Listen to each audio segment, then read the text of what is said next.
औज़ुबिल्लाहिमिनश्शैतानिर्रजीम बिस्मिल्लाहिर्रहमानिर्रहीम। आज हम क्लास 9 का चौथा लेक्चर जो कि ब्रांचेस ऑफ केमिस्ट्री का सेकंड लेक्चर है।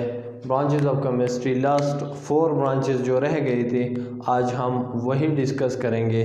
तो फर्स्ट ऑफ ऑल हमारा जो 5th ब्रांच ऑफ केमिस्ट्री है वो है बायोकेमिस्ट्री।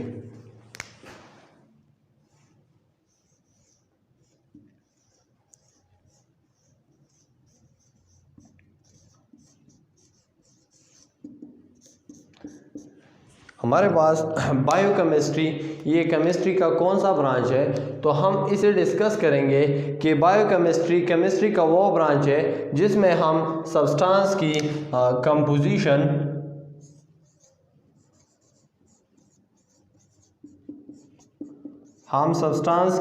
कंपोजिशन, डिस्कस करते हैं। दूसरा हम स्ट्रक्चर डिस्कस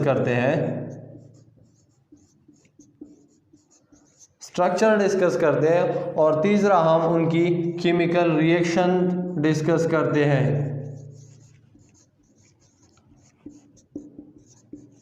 लेकिन ये हम कहाँ डिस्कस करते हैं? Must be inside the body of living organism, inside the body of living organism.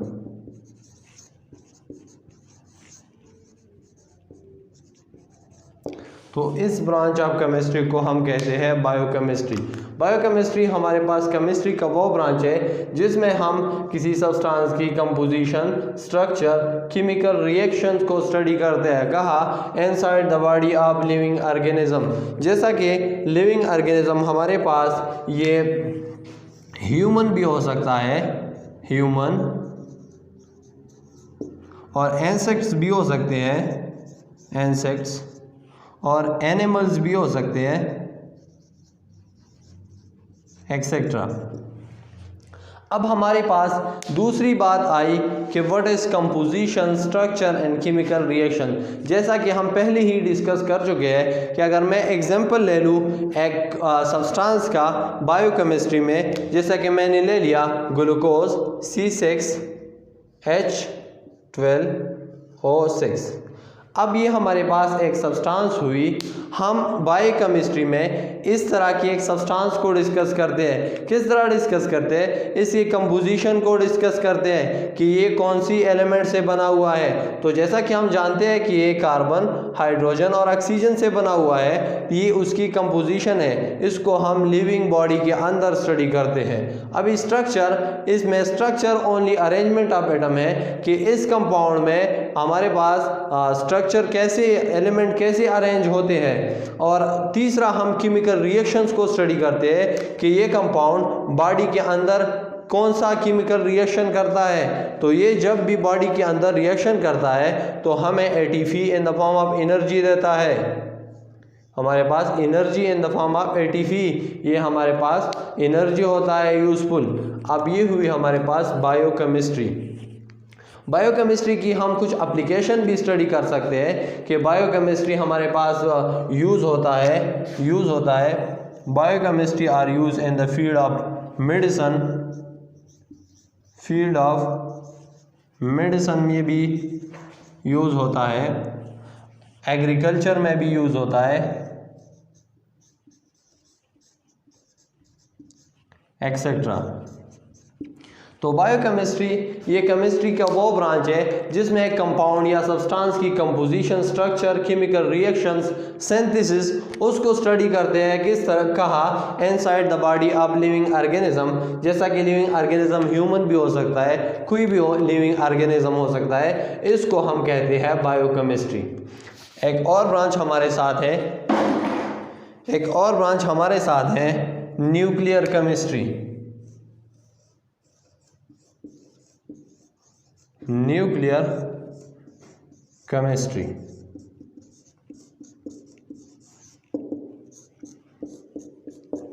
अभी nuclear chemistry, what is nuclear chemistry? तो न्यूक्लियर केमिस्ट्री हमारे पास केमिस्ट्री का वो ब्रांच है जिसमें हम न्यूक्लियस को स्टडी करते हैं और न्यूक्लियस के अंदर जो भी केमिकल चेंजेस या फिजिकल चेंजेस आते हैं वो हम न्यूक्लियर केमिस्ट्री में स्टडी करते हैं। जैसा कि मैं लिखता हूँ कि हम न्यूक्लियर केमिस्ट्री में न्यूक्लियस को स्टडी करते हैं, न्यूक्लियस को स्टडी करते हैं। और दूसरा क्या चीज़ हम स्टडी करते हैं, changes occurring in nucleus, changes occurring in nucleus. तो हमारे पास हम न्यूक्लियर केमिस्ट्री में मेनली न्यूक्लियस को स्टडी करते हैं। अब न्यूक्लियस को जैसा कि आप जानते हैं कि न्यूक्लियस में हमारे साथ न्यूक्लियस के अंदर हमारे पास दो सब एटॉमिक पार्टिकल्स होते हैं, एक प्रोटॉन और दूसरा न्यूट्रॉन होते हैं, और कलेक्टिवली हम उसको न्यूक्लियॉन्स भी कहते हैं। कलेक्टिवली हम उन दोनों सब एटॉमिक पार्टिकल को न्यूक्लियॉन्स भी कहते हैं।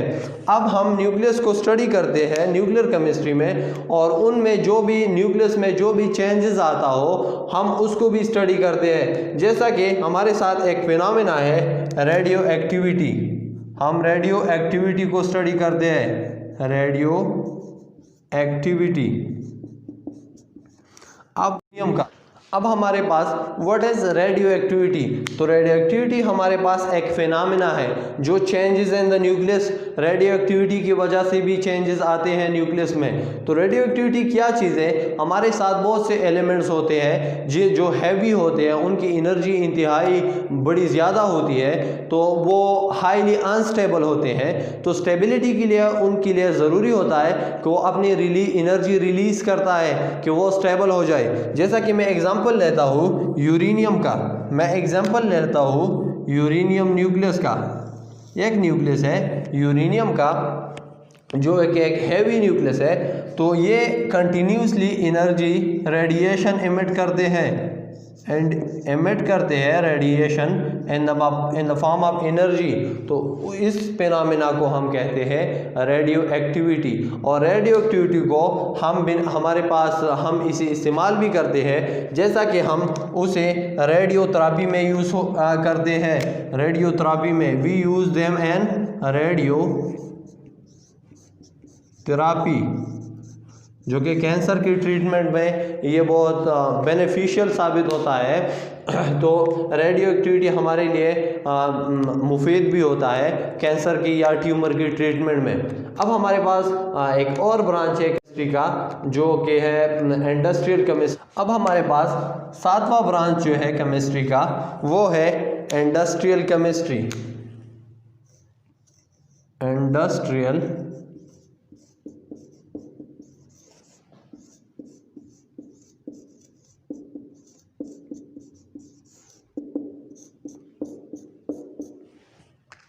Industrial chemistry, what is industrial chemistry, तो इंडस्ट्रियल केमिस्ट्री हमारे पास केमिस्ट्री का वो ब्रांच है जिसमें हम डिफरेंट टेक्निक्स और प्रोसीजर को स्टडी करते हैं। किस लिए, for the manufacturing of different industrial product को, डिफरेंट इंडस्ट्रियल प्रोडक्ट की प्रिपरेशन के लिए हम डिफरेंट टेक्निक्स और केमिकल प्रोसीजर स्टडी करते हैं। किस ब्रांच की ऑफ केमिस्ट्री में, इंडस्ट्रियल केमिस्ट्री में। तो इंडस्ट्रियल केमिस्ट्री का वो ब्रांच है जिसमें हम डिफरेंट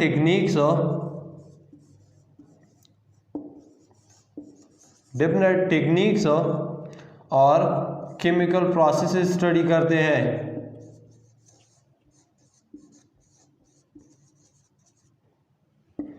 किस लिए, फॉर द प्रिपरेशन और मैन्युफैक्चरिंग ऑफ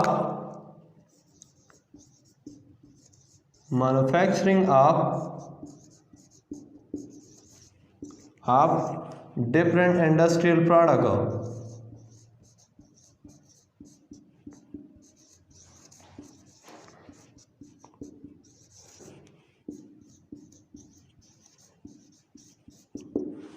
तो हम ये टेक्निक्स और केमिकल प्रोसीजर्स किस लिए स्टडी करते हैं, क्योंकि हम उन टेक्निक्स और उन केमिकल प्रोसेसेस के ज़रिए डिफरेंट इंडस्ट्रियल प्रोडक्ट बनाते हैं। और वो इंडस्ट्रियल प्रोडक्ट क्या होते हैं, जैसा कि आप जानते हैं हमारे पास फॉर एग्जांपल इंडस्ट्रियल प्रोडक्ट हमारे पास वो होते हैं जैसा कि cements,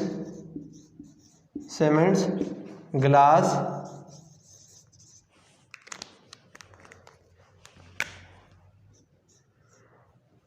etcetera.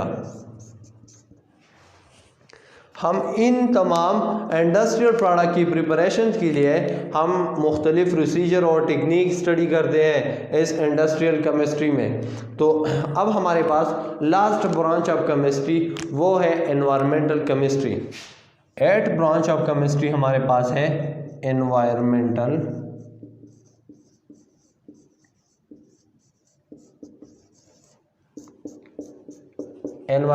Chemistry. Environmental chemistry हमारे पास क्या चीज़ है? तो एनवायरमेंटल केमिस्ट्री ये केमिस्ट्री का वो ब्रांच है जिसमें हम डिफरेंट केमिकल्स स्टडी करते हैं, कंपोनेंट स्टडी करते हैं एनवायरनमेंट की, और उन सब की उन केमिकल्स की एनवायरनमेंट पे क्या इफ़ेक्ट्स होते हैं हम वो स्टडी करते हैं, और ह्यूमन का एनवायरनमेंट पे क्या इफेक्ट होता है हम भी ये भी एनवायरमेंटल केमिस्ट्री में स्टडी करते हैं। तो first things in environmental chemistry that's we are going to study as different chemicals.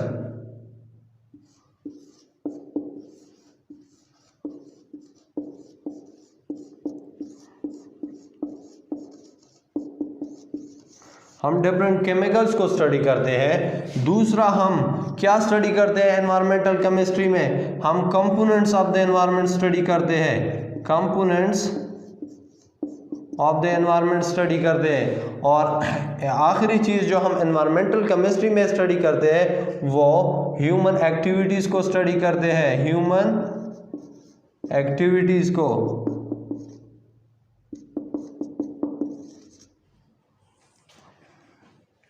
and its effects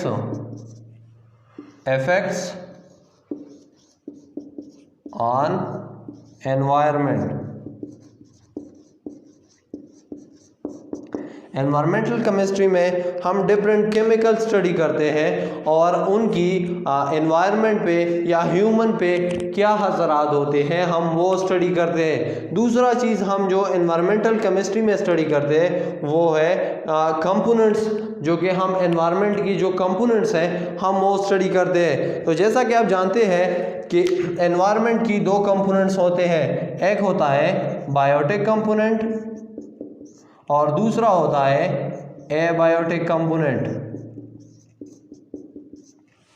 biotic component में ह्यूमन भी है, इंसेक्ट्स भी है, एसिड्स भी है, इंसेक्ट्स भी है, बर्ड्स भी है।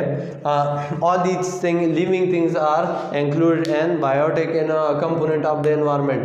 And abiotic component include temperature, pressure etcetera. तो बायोटिक कंपोनेंट ये डिपेंड करता है एबायोटिक कंपोनेंट पे। बायोटिक कंपोनेंट टोटली डिपेंड करता है एबायोटिक कंपोनेंट पे।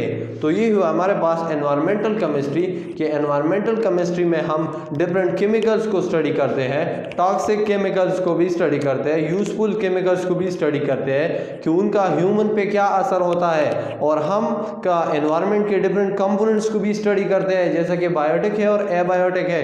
और तीसरा जो हम ह्यूमन एक्टिविटीज़ को स्टडी करते हैं कि ह्यूमन एक्टिविटीज़ की वजह से एनवायरनमेंट कितना असरअंदाज होता है, हम ये भी स्टडी करते हैं एनवायरमेंटल केमिस्ट्री में। तो ये हुई हमारे पास ब्रांचेस ऑफ केमिस्ट्री में हमारा सेकंड लेक्चर, जो कि लास्ट 4 ब्रांचेस ऑफ केमिस्ट्री। इंशाल्लाह in next lecture we will discuss the basic definition of chemistry।